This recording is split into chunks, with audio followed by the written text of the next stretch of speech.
세상에 떠도는 기묘한 괴담들. 첫 번째 이야기. 정말 저를 모르십니까?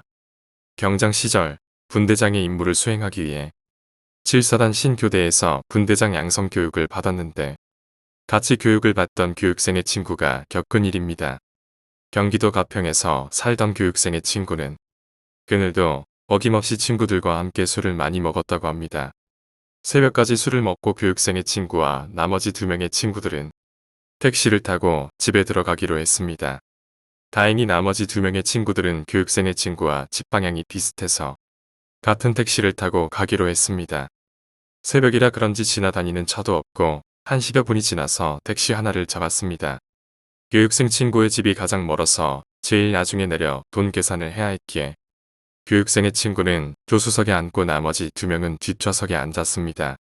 이런저런 이야기를 하면서 어느덧 뒷자리에 앉은 친구들이 내려야 할 곳에 도착하게 되었고 2명의 친구들은 내일 보자고 하면서 내렸습니다. 교육생의 친구 또한 그곳에서 5분 정도만 더 가면 집이었기에 교육생의 친구 또한 내릴 곳에 금방 도착했습니다. 교육생의 친구는 돈을 주기 위해 택시 기사에게 돈을 건네고 잔도를 받으려고 했습니다. 그런데 택시 기사가 잔도는 건네주지 않고 오히려 교육생의 친구 얼굴을 빤히 쳐다보았답니다. 교육생의 친구는 자기가 돈을 덜 줬나 싶어서 미터기를 보았지만 분명 자기가 준 돈은 미터기에 찍힌 요금보다 많았습니다. 그래서 교육생의 친구가 이상하다고 생각하는데 문득 택시기사가 말을 건넸습니다. 나 몰라요. 그래서 교육생의 친구는 말했죠. 처음 보는데 제가 어떻게 알아요? 이상한 사람이네. 어서 잔돈 주세요. 택시기사의 어이없는 말에 교육생의 친구는 화가 나서 잔도를 받고 집에 가려고 했습니다. 그런데 택시기사는 잔도를 주기는커녕 오히려 교육생의 친구 왼쪽 손목을 세게 잡았다고 합니다. 저 진짜로 몰라요. 그래서 교육생의 친구는 말했죠. 잔돈 안 받아도 되니까 어서 놔요. 교육생의 친구는 손을 뿌리치고 택시에서 내리려고 했는데 그 소나기에 힘이 엄청났다고 합니다. 아저씨 장난치지 말고 그만하세요. 술 다 깨겠네. 그러자 택시기사는 말했죠. 자네 오늘 운이 좋네. 내가 놔두고 왔어. 오늘 내 얼굴 똑똑히 기억해놔요. 택시기사의 얼굴은 특이한 얼굴이 아니고 아주 평범한 얼굴이었다고 합니다. 아주 푸근한 인상의 옆집 아저씨 같은 얼굴이었죠. 교육생의 친구는 너무 황당하고 어이가 없어 잔도는 생각도 안 하고 손을 뿌리치고 택시에서 내려 집으로 갔다고 합니다. 다음날 술에서 깬 교육생의 친구는 어제 택시를 같이 탄 친구 2명과 이야기를 하였고 이 어이없는 상황에 그 택시기사를 같이 욕했다고 합니다. 어느덧 2주의 시간이 지났고 그 사건도 잊혀가는 무렵이었습니다. 교육생의 친구가 우연히 신문을 보는데 신문에 아주 낯익은 얼굴이 보였다고 합니다. 순간 교육생의 친구는 오싹한 한기를 느꼈다고 합니다. 그 낯익은 얼굴은 자기가 저번에 탄 택시기사의 얼굴이었고 바로 택시 연쇄살인 용의자였던 것입니다. 과연 그 사람이가 놔두고 왔다고 건 뭐였을까요? 두 번째 이야기, 사진 속의 남자. 선배가 군자관에서 겪은 일입니다.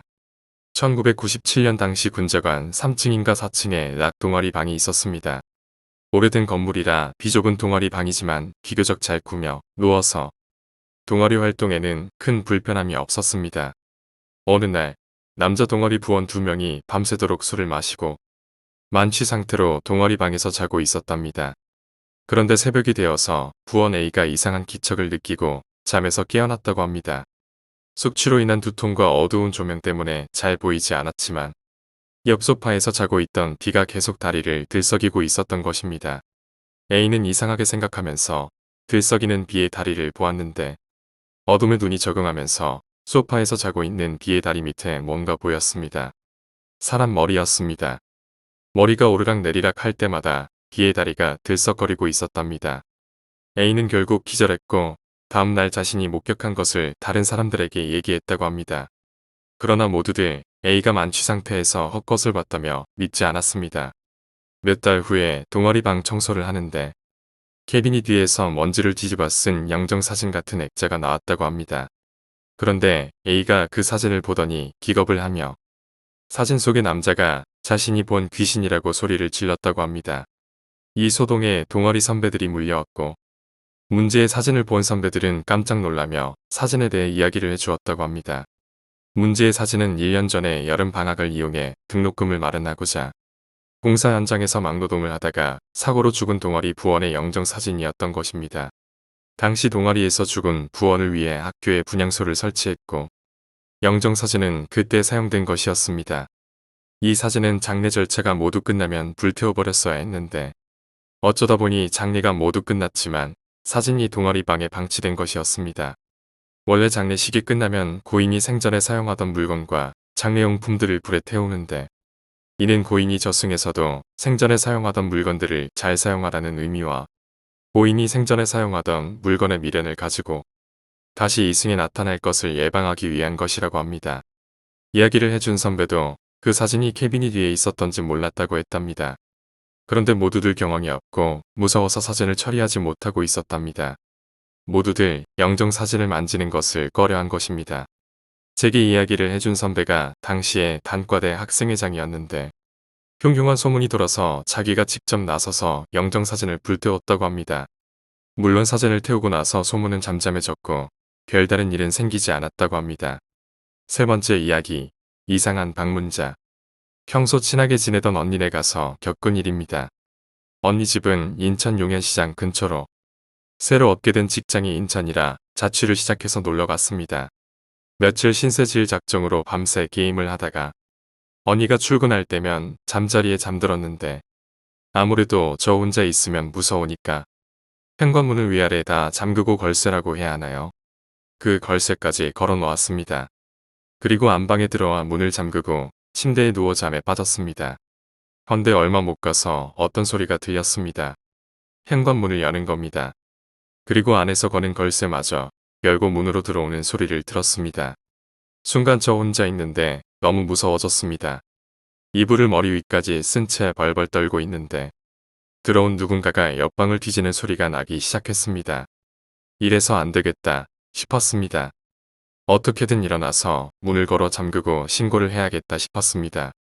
근데 몸이 갑자기 움직여지지 않았습니다. 눈꺼풀은 천근만근 무겁고 손가락 하나 까딱할 수도 없고 무기력해졌습니다. 당시에는 가위 눌림이었는지 몰랐습니다. 옆방에 있는 누군가가 방에 들어와서 여자인 절 어떻게 할지도 모르는 그런 상황에서 아무것도 할 수 없었습니다. 그리고 잠에 빠졌습니다. 일어나 보니 집에는 아무도 없었습니다. 현관문은 물론 걸쇠도 여전히 걸려 있었고 누군가 들어온 흔적은 없었습니다. 그런데 언니네 있으면서 이런 일을 서너 번 정도 똑같이 겪었습니다.